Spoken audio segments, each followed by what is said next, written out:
കുറച്ചു നേരത്തേക്ക് റിലാക്സ് ആകാൻ പറ്റിയ ഏറ്റവും നല്ല സ്പോട്ടാണ് Thenmala. First wedding anniversary destination ആയിരുന്നു തെന്മല. തെന്മല ഇവിടെ നിന്ന് കുറച്ച് ദൂരെ ആയതുകൊണ്ട് തന്നെ കുറച്ചേരം റിലാക്സ് ആയിട്ടാണ് പിന്നീട് നമ്മൾ യാത്ര തുടങ്ങിയത്. ഇപ്പം നമ്മൾ ചുരം കയറിക്കൊണ്ടിരിക്കുകയാണ്. ഇനി കുറച്ച് നേരം കൂടിയേ ഉള്ളൂ നമ്മുടെ റിസോർട്ട് എത്താൻ വേണ്ടിയിട്ട്. ഇപ്പം സമയം ഉച്ചയായിട്ടുണ്ട്. നമ്മൾ രണ്ടുപേരും നല്ല വിശപ്പടിച്ചിരിക്കുകയാണ്. ഈ പാലം ഞാൻ ഒരുപാട് റീൽസിലൊക്കെ കണ്ടിട്ടുണ്ട്. ഒരുപാട് പേര് ഇവിടെ വന്ന് ഫോട്ടോസൊക്കെ എടുക്കാറുണ്ട്.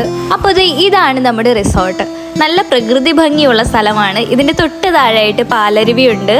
ഹോർമൂസ് നെസ്റ്റ് എന്നാണ് ഈ റിസോർട്ടിൻ്റെ പേര്. ഇതാണ് നമ്മുടെ കോട്ടേജ്. ഇത് ഹണിമൂൺ കോട്ടേജ് ആണ്. ഇതിൻ്റെ തൊട്ട് താഴെയായിട്ടാണ് പാലരുവി ഒഴുകുന്നത്. അത്യാവശ്യം നല്ല ഫെസിലിറ്റീസ്, അടിപൊളി സർവീസുമാണ്. അതുപോലെ ഫാമിലി കോട്ടേജും അല്ലാതെ ഡോർമെട്രി, അങ്ങനെ സിംഗിൾ റൂം എല്ലാം ഉണ്ട്. പിന്നെ ഉച്ചയ്ക്കുള്ള ലഞ്ചായിരുന്നു. നല്ല ലഞ്ചായിരുന്നു.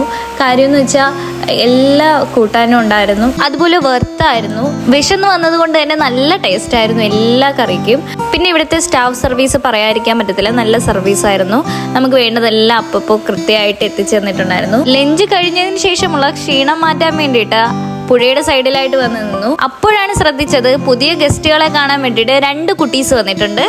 മഴയില്ലാത്തത് കൊണ്ട് തന്നെ വെള്ളം കുറവായിരുന്നു. എന്നാലും കാല് നനയ്ക്കാൻ ഇത് തന്നെ ധാരാളമായിരുന്നു. പുഴയുടെ മറുവശം കാണാൻ ഒരു ക്യൂരിയോസിറ്റി. പിന്നെ ഒന്നും നോക്കിയില്ല, അങ്ങോട്ടേക്ക് വെച്ച് പിടിച്ചു. അപ്പോൾ അടുത്ത വീഡിയോയിൽ അടുത്ത വിശേഷങ്ങൾ.